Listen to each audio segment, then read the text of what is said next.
for a man who's already successful, how can he know if he's truly on the right path or just running very fast in the wrong direction? First of all, thanks for having me on, Robin. Really appreciate it. And I appreciate your willingness to make this work. For people that don't know, you locked this in and got off a 6 a.m. flight to be able to make this happen today before I leave tomorrow. So I just want to acknowledge you for that. Likewise. I could give you a really long answer, but the short answer is your feelings are your greatest guide. Your feelings, your gut, your intuition, it's all the same thing. It's your connection to your emotions. If what you do makes you feel good, you're on the right path. Or on a right path. Maybe not the right path, but on a right path. If what you do makes you feel bad, you're heading in the wrong fucking direction. I forgot to ask you, can I swear? Good. Of course. That's it. That's the short answer. The long answer, not the long answer, the slightly longer answer is you're successful, but empty when your success and progression is out of alignment with your highest values. Mm-hmm. You're successful, fulfilled, and deeply at peace when your success and progression is in alignment to your highest values. And that's what I help people do. Find out what they value and then align their relationship, their business, and their life to those things. That is what success looks like every single day. Doing what you love and loving what you do. I can imagine for someone that's already successful, let's say in the business aspect, and he has family going and, all day busy, leading, delegating, putting out fires. I can imagine at some point it can be a little bit difficult to actually be in tune and not just with yourself and know what is actually a feeling and what is just not, okay, no, this is just how my life is right now. How can someone in that situation separate between feeling okay, no, this is actually just work related and day-to-day stress that makes me feel a certain way, or no, actually this is my whole path, life's mission. A lot of the things that are happening in my life right now so are not going in the right direction that I want. How does someone can a test maybe do for themselves to find that out? That is a perfect question to follow up the previous question, because I teach something called spiritual fitness, which is faith, purpose, resilience. For you to be a warrior, you need to, one, understand your values, like I just mentioned, but then number two, you need to have a vision, a compelling, exciting vision that drives you forward. This is where happiness is found. Inside your values, making progress towards a vision. So let's use fitness for an example, right? Not because this is a fitness podcast, but because everyone can relate to fitness. You don't go to the gym to go to the gym. You go to the gym to get a result. If the workout that you're doing is painful, but you know that it's bringing you closer to the result, will you do it? Yes or no? Of course. Of course. If the work that you're doing is painful and stressful and makes you not feel good, but you're not sure whether it's going to get you the result, will you be as willing to do it? Not for a long time, I guess. Yeah, you're like, I don't understand the point of this. It's not taking me towards the goal. So that's how you know. And that's how I'll always ask people. Are you being stretched into who you need to become to achieve your goal or goals? Or are you being stressed out and overwhelmed because you're not meant to be excelling at this thing and that actually this isn't your path? Mm-hmm. I believe in the universe, God, whatever you want to call it, that there is a higher power connected to our emotions and our intuition that's constantly trying to guide us back to or remind us that we are on the right path. How do you know when you're off the right path? Not what I mentioned before, but that's still true. Is it in alignment with my values? The second way to know that is the pain or is it suffering? The pain is pain, whether it's making sales calls, having meetings, traveling for work, long hours. Pain is pain when there is progression through the pain. Suffering is suffering when you feel stuck and you're not moving forward financially, spiritually, mentally, emotionally. That's the difference. Because I can imagine, like, I'm surely you also had these types of clients, but I also do have them. They're very good, you know, like ambitious, successful, and they're good at numbing feelings, right? And they're kind of like stuck in this loop because they think, yeah, they have to, of course, like provide, continue doing the direction, how everything has ever been, not even questioning that, maybe even having influence from their family, you know, parents and everything. So for someone that is stuck in a situation like that and don't know yet like how it feels to listen to his own feelings or his direction, which direction would you point him to? Meditate. That's the answer. Everyone that knows me is a student or a client of mine. They know that the most powerful way to gain awareness and to put that awareness into action is to meditate. I'm not a meditation teacher, Robin, but every single private client of mine that pays me 10,000 US upwards will tell you that one of the best benefits they got from working with me is they now meditate. Because every single thing in our life is made up from every single decision that we make. And you cannot find the clarity that you want in the chaos you're in. If anyone is stuck or unsure or not know where to start, it's because they are consumed by chaos.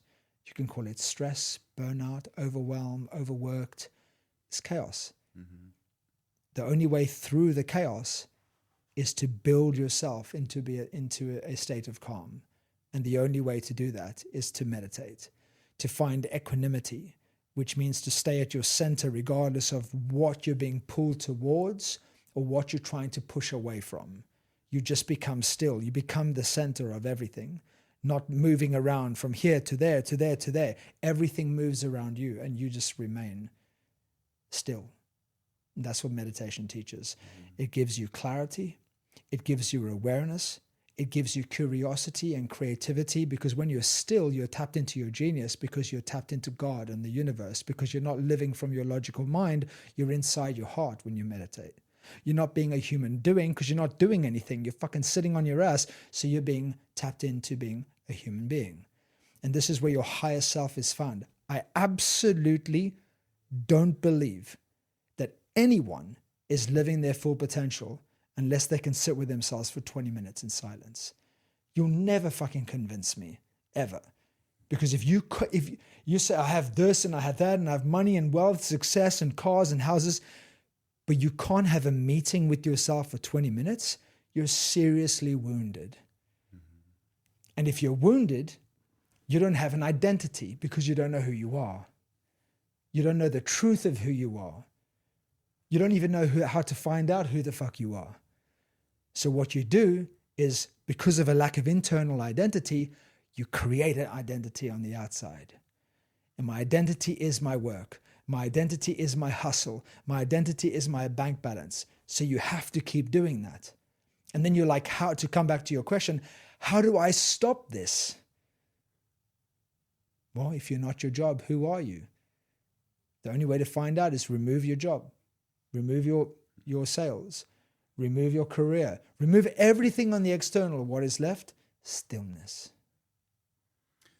It's interesting that you mentioned that, because it actually makes me question my meditation practice from back then. Because from a lot of things that you just said, I think back to a time where I was literally in this situation. So just to not like sidetrack too much, but there was a specific time where I was starting out with my business and like very quickly doing very well, especially compared for my age group. It was like early 20s.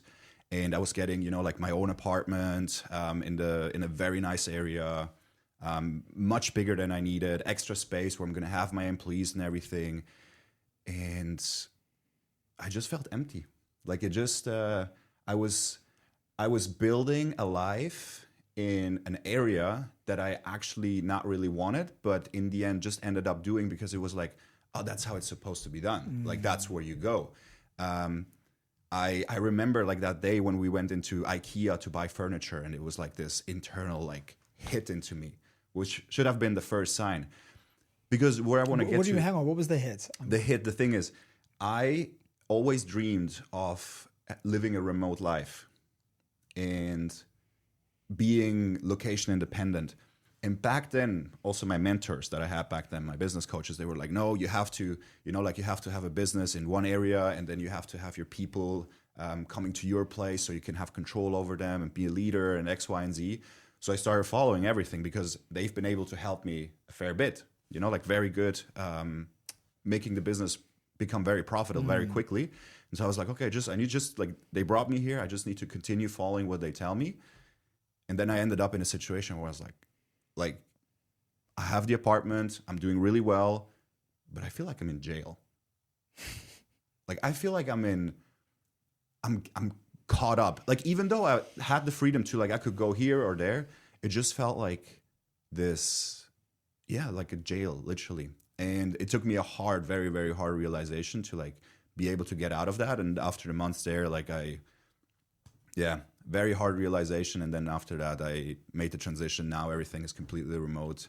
But I had to go to a very dark place. But I was doing meditation during that time too. But now it makes me question, have you even done it properly? You know? What was your meditation practice then?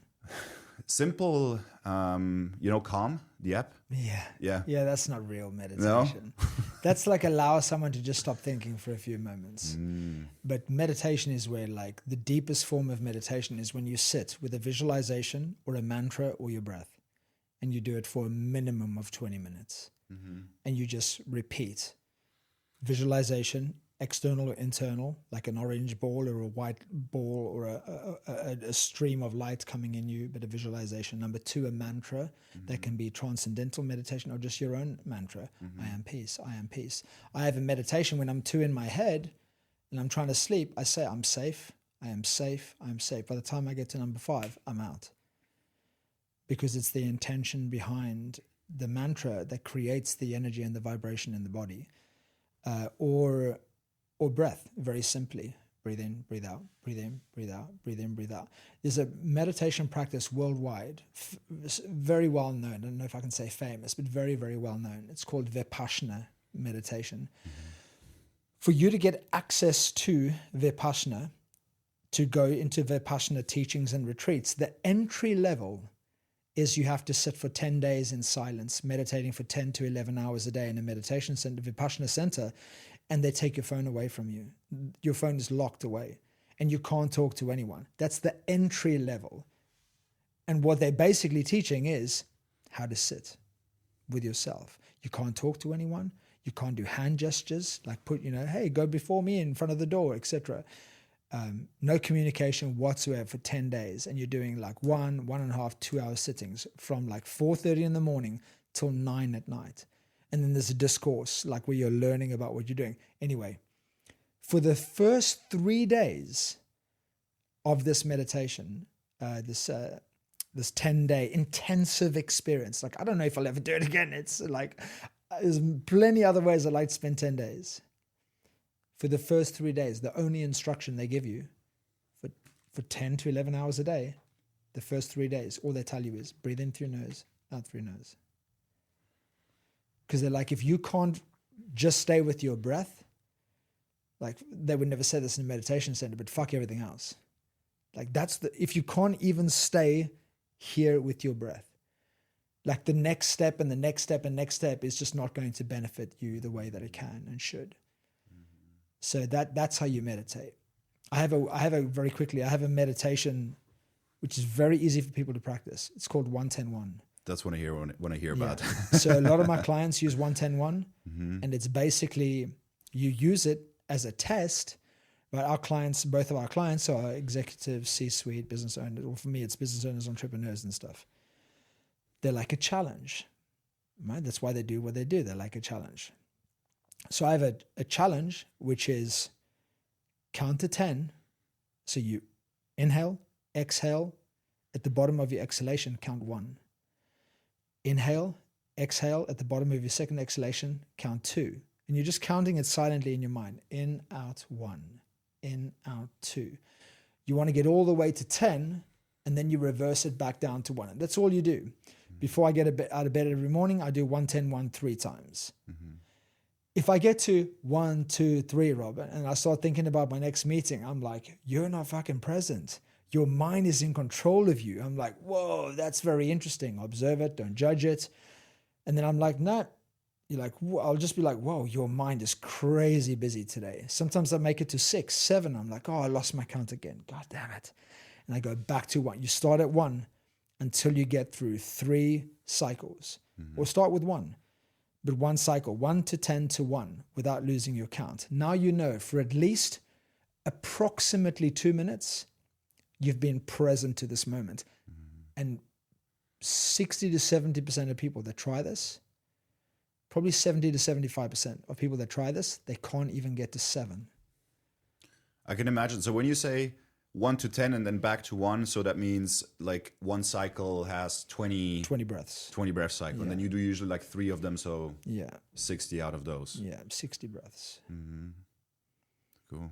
That's I need to try that because I've definitely been like maybe relying too much on calm.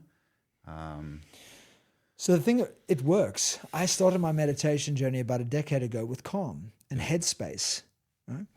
I loved Calm when it came out. I was like, oh my God, this is so much better than Headspace. But then I got deep into meditation. I got into shamanic practices. I got into shamanism. I got into plant medicine. I got into Vipassana meditation. I went to spend time with Shaolin warrior monks. Then I ultimately became a Buddhist monk, only for a month, not a midlife crisis, because I wanted to understand meditation and suffering and compassion even more. And I can tell you, after all of my experience, there is no other way. If you truly want to free yourself from suffering, you've got to let go of all kind of attachment. And even an attachment to Tamara Levitt, her name in Calm, attachment to her voice, that's still attachment. Oh, I can meditate, but I can't do it without the Calm app. Well, that's attachment, so that's suffering. All attachment is suffering. I think that's super useful there because especially because we can make a very practical example that everybody can do at home.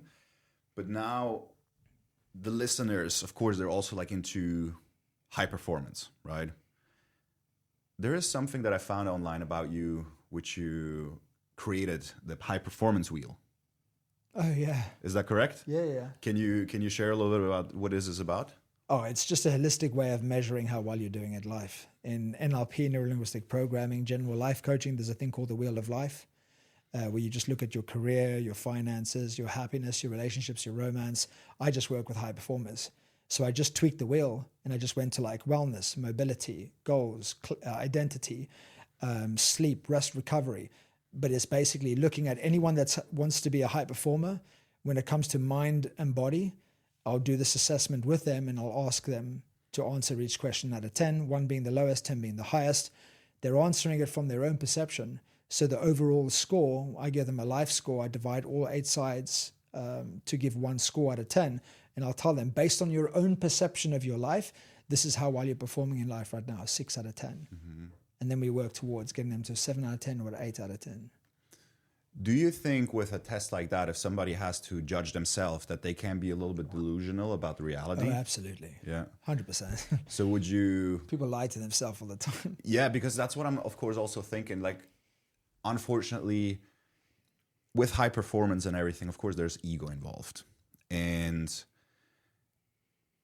a test like that, I could imagine it could be useful if somebody that knows you very well could answer these types of questions for you too.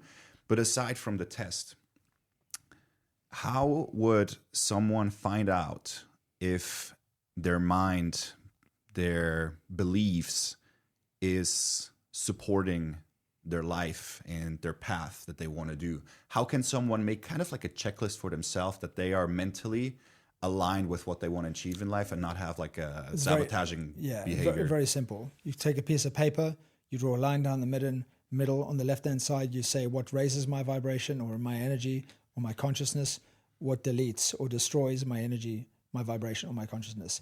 Anything that makes you feel lower in energy is things to be removed in terms of your thinking, your habits, your vices, your self-talk, your self-persuasion, people in your life, environment, things inside your environment. All these things, either when you observe them, they either raise your vibration or they lower your vibration. Our goal as a conscious leader, leading ourselves first, is to remove everything that lowers your vibration. And then when you do that, you become a high energy person like me. And you become highly resilient like me. You become non-attached like me. I broke up with my fiance yesterday. 15 minutes before I went on the podcast, I took the ring back. And I fucking smashed the shit out of the podcast because of this work that I do on myself, because I live in high vibration. I've trained myself, like going to the gym, Robin. I've trained myself to not let low vibration frequency exist in my life. And when it comes into my life, I just go, oh, that's low vibration, remove that, boom. That's how you start. And then you pick one. Are this my beliefs or my self-talk? Start there. Get a coach, go to the coach, say, I suffer with my self-talk. Oh, it's my lunchtime habit. Start there. Just start somewhere. But you need, what's that quote? You don't need to be great to start, but you need to start to be great. You don't need to be perfect to start, but you need to start to be perfect, or at least try to be perfect, do your best. So that's how you start. And that's what I've done my entire life. Every single year, multiple times a year, I look at what raises my vibration, what lowers my vibration, and keep removing the second list. It's like, even my team know if there's something that doesn't make me better energetically as a person, raises my energy, they know their job is to remove it from my life. I can imagine that you could come as an individual with a little bit of an internal conflict, because I guess there are things that maybe cause temporary draining of your energy. But that's not because of the thing. It's because of your attention control. It's because of the meaning that you give it. It's because of the relationship that you have with that thing. It's not the thing. It's the thing about the thing. It's what it represents. If I have to go now and I have traveled to 20 countries. I've written 10 books. I've spoken in 20 countries, not traveled to 20 countries. I've represented Tony Robbins, #1 coach in the world. I've done a lot of amazing things. If I had to clean streets tomorrow and I looked at it as I've failed in life, that creates the experience. Not the experience. It's what it represents and the meaning that you give it. But if I said, I'm going to go and clean streets because I'm living in my ego too much. This is not true. But if I was reflecting on my life thinking, you know what, I've done so well, my ego's taken charge a little bit. So I think I'm going to go clean streets. Why can't I say this? Clean streets for a while. It changes the whole different, it just gives it a whole different meaning. You know, I used to look at sweeping before I was a Buddhist monk as like, why the fuck would I sweep? But as a Buddhist monk, you have to sweep your hut every day, multiple times a day. It cannot be dirty. Now, when I pick up a broom, it's like I'm being a monk. So it's not the experience. It's the meaning that you give it. It's what it represents. If doing something that you don't want to do is about becoming the person that you know you can be, it's a very powerful thing to do. Some people would say, oh, the last thing I would want to do is run 200 miles. It's if they only see the thing as the thing. If you only see the thing as the thing, everyone doesn't want to run out 250 miles. But for those that know, they know that's like meeting God. When you run 250 miles, you meet God. Because you are so far beyond your physical limits that you realize that you're not a physical being having a spiritual experience. You're a spiritual being having a physical human experience. And when you get that, you realize it's not the thing. It's the thing about the thing. It's about what it represents. So if you have to do shit, give it a powerful meaning. Love that. A lot of men will remain in a situation that is enough to tolerate, but not so bad that they pull the trigger, right?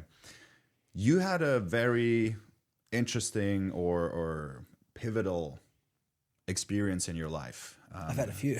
Yeah, a few for sure. Like, including yesterday.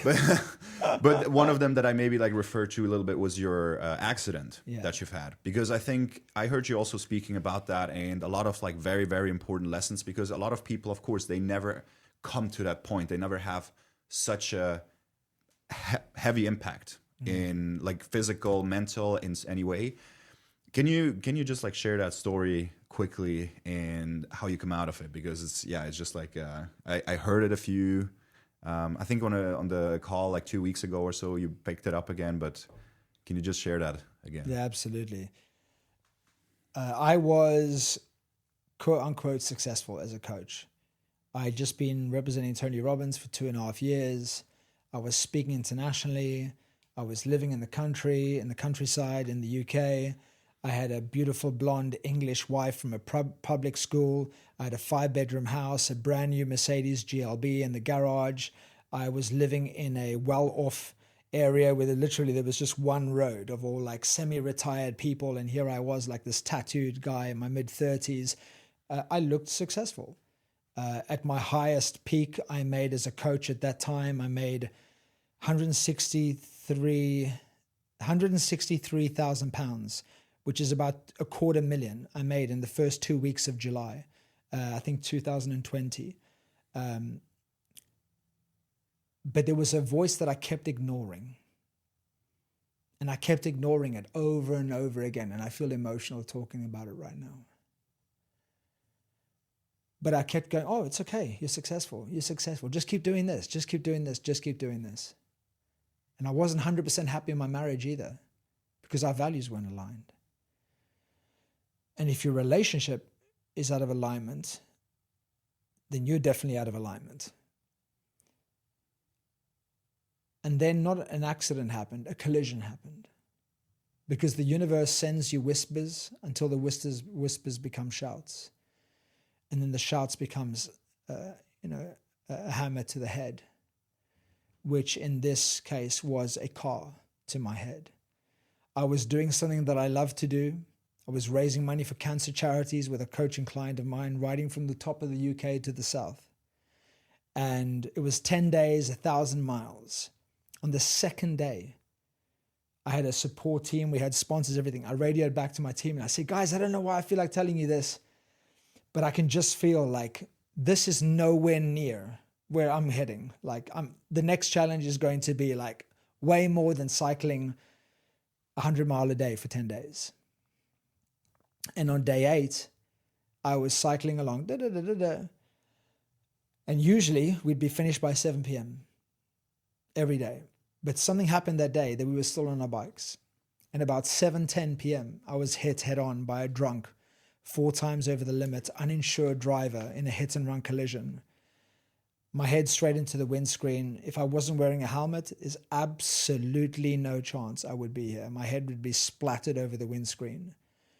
The car hit my legs. My legs were bent around me, broken in multiple places, bones sticking out of my body. I have no memory to this day. I have post-traumatic amnesia. Thank God the human brain is so intelligent. It said, this is way too traumatic, so we're going to turn this off. And I was airlifted to hospital on the side of this mountain. I woke up day 10, 11 in intensive care, as in became conscious with memory. And I was told what happened to me. And I have been studying personal development all of my life.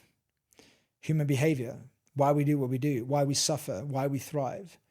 And I'll never forget when I looked up at my ICU room and I looked up at the ceiling and I took a moment to just take it all in. I said, thank God. If this was going to happen to anyone, thank God this happened to me. Because I've been preparing for this my whole life. And I'm going to show those people that label their life based on one incident or accident or collision, I'm going to show them that what happens to you doesn't define your future. And I just turned my recovery into, even though I do say so myself, into a very inspirational story about spiritual fitness and resilience and purpose and faith and service and contribution and mental, physical, and spiritual mastery. A year after having my legs broken, put titanium rods in both of my legs in the middle of my bones, and many other surgeries, punctured lung, heart trauma, I've got scar up my stomach, 2 months in hospital, 6 months on crutches almost, learning how to walk again with physios. A year after the collision, I climbed to the roof of Africa, Mount Kilimanjaro. And I know some people can do it. They're like, oh, that's not that much of a feat. But you have to understand the time in which I did it was remarkable. And I had to be carried down. My mind is so fucking strong. I got to the summit and then I collapsed. And I was so exhausted. I told myself in the ice with bloody hands, because it was very icy. I told myself, if there wasn't guides here, I could die here. I would just go, because you're so tired. It's hard to explain. Have you ever climbed a mountain before? I did, but not Kilimanjaro yet. Yeah, it's like when you climb really high mountains and there's no oxygen, you get this feeling of you could just go to sleep. And there was no pain, nothing. I just felt like I could fall over and I would love to sleep here. And they just carried me down. Multiple guides on their shoulders and stuff. 6 months later, I ran 3 marathons in under 24 hours in a 1 kilometer loop around my village for 24 hours. I can't remember what that is in miles, 80 miles or something like that. And the reason why I was able to do that is because, once again, I made it not about me, but also I was raising money for a animal sanctuary. Mm-hmm. So it wasn't about me. When your life's not about you, you'll go way, way, way beyond your limits. It's insane. How long did it take you from the actual accident until Kilimanjaro? That's wild. 1 year, 2 months. That's insane. Yeah. And how long did it initially take you to like get back, like walking properly? I think it happened in May. I started walking like January, like proper, like without crutches.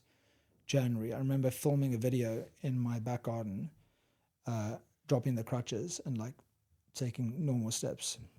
If I remember correctly, it was January. So a little bit longer then. Yeah. So like you said, like you prepared all your life for an event like this. That's what kind of allowed you to like see through this and take it up front. Was there still something in retrospect that you didn't learn up until this point that this event taught you? Yeah. So I've just realized, and you asked me that question, I didn't fully answer the last question. So I'll just, and that's my fault, no one else's, I'll just close up basically the experience, what it taught me. It was that my life was successful. Then I got put on my ass.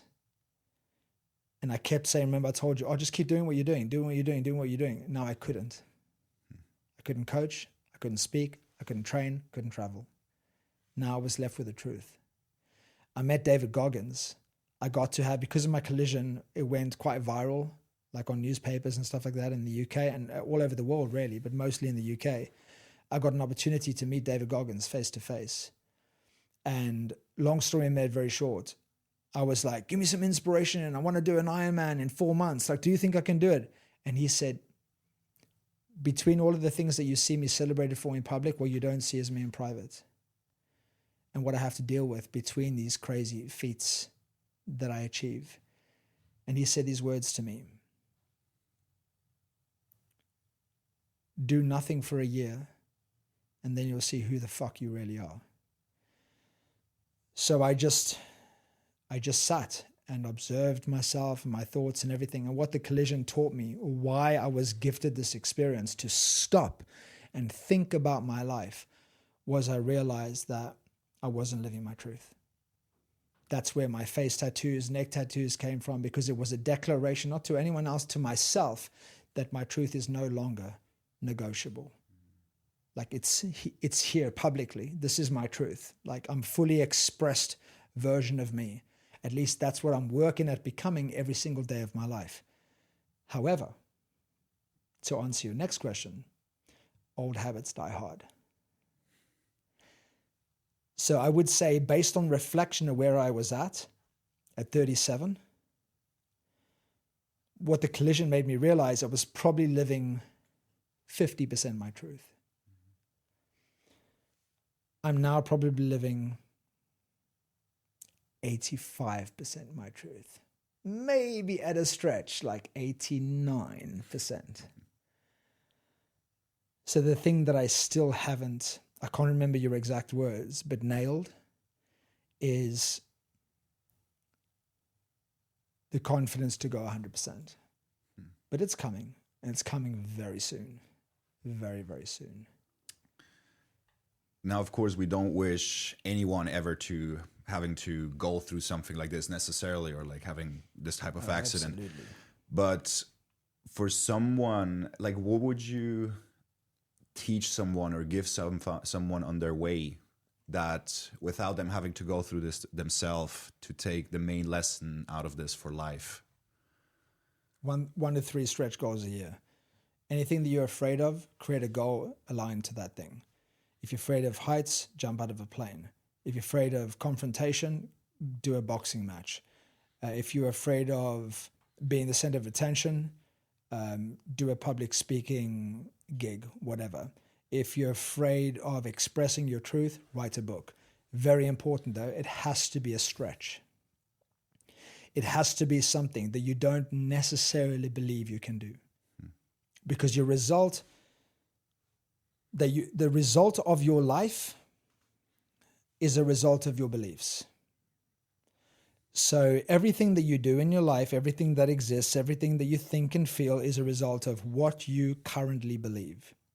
So if you say, if I do 1, 2, or 3 things this year that I don't necessarily believe I can achieve based on who I am today, you would have to become a different person if you achieve these goals. Because now you have to have, let's say, I don't believe I can run a marathon, write a book, speak in public. I don't believe. So that's my current reality. Now you go and do those three things in the next 12 months. Now you have different beliefs and you have the evidence to support the belief. It's not some, spiritual woo-woo namaste shit. Like, I actually have the evidence that I can do it. So guess what happens? We go back to the beginning. The result of your life is a result of what you believe.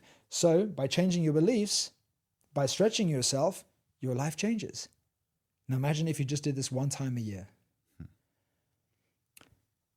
Once again, I tell my clients, it's not about the thing, it's the thing about the thing. It's what it represents. I've trained clients to mentally, to jump out of planes when they're beginning, no, I'll never do that. To climb mountains, to summit mountains, to do Thai boxing fights for charity, boxing fights for charity, get on stages, start a podcast, get the confidence to go live on Facebook, to write a book or publish a book. All of these things for the individual client was something that they didn't believe they could do. What was the result? They became someone new. That's how you do it. You don't need to put yourself in situations of trauma. But what trauma teaches you is how to navigate your way through discomfort. Just create uncomfortable things in your life. I told you what happened to me yesterday. Part of me obviously was heartbroken. But I'm a meditation master. I just don't have attachment to shit. I was like, what's the benefit of this? I can see my daughter more. What's the benefit of this? I can travel more. What's the benefit of this? I can work more because I just have more freedom now. But everyone, it's still kind of raw, obviously. So I've just lost my train of thought. But anyway, I've answered it enough. It kind of brings us to a point that I wanted to get into, and kind of you've already had something earlier in the conversation, but what daily practices could you give someone that wants, people who strive to align their inner purpose with their external pursuits, right? I mean, obviously we talked about the meditation, this one, but somebody that's like, okay, JP, like, give me a little bit of an action plan where I can get started without overwhelming myself because of all the other things that I already have to do. What are some of the small things, maybe just also repeat, that I can start doing today? So I'll give you the macro and the micro. The macro is everyday journal your values, what you stand for and don't value, your vision, what you want to move towards and create in your life, your mission, what is the job or the vehicle that you're choosing for your life, podcast, speaker, coach, technician, whatever. Just remind yourself, this is the mission that I choose. Remind yourself of your why. Why do you do what you do? And you can do this all in, once you've practiced it a few times, you can write all of that out, all of those statements out in 10 minutes. Then set 3 to 5 goals. Then set 10 daily non-negotiables for the day. Right? So if I'm to achieve my goals, which is in alignment with my why, my mission, my vision, and my values, what ingredients do I need to put into my day? Meditation is one of those ingredients, but you get to choose what those ingredients are. So that's the macro. This is what I do with my clients. Values, vision, mission, purpose, goals, non-negotiables. And then the 7th step is continuously challenge everything that you've just written down. Because You can't be foolish enough to think that you're going to go all in and working on yourself, and 6 months from now or 3 months from now, this is all going to be the same. So you have to come back to this, question it all the time, write it out over and over again. But that's the macro life stuff. The micro is diet, clean, high vibration foods, hydration, sleep, meditation, non-negotiable movement, and gratitude. Daily gratitude. Because you can't create more and receive without being grateful for your life. Gratitude is the ultimate state of receivership. And don't take my word for it. Like Buddha said, experience it for yourself. Try not be grateful and see magic come into your life. Won't happen. Because whatever you appreciate appreciates. Whatever you focus on expands. And the more things you look to be grateful for, the more things you will find to be grateful for, because it's attention control. Where attention goes, energy flows. So just put your attention all the time on I have. And then the universe goes, well, I must respond to that. If the result of your life is a result of what you believe, if you believe I have, the universe has to respond to that. And it gives you more things to have. Beautiful. JP, thank you so much. It's been a pleasure. Thanks, Robin. Appreciate you.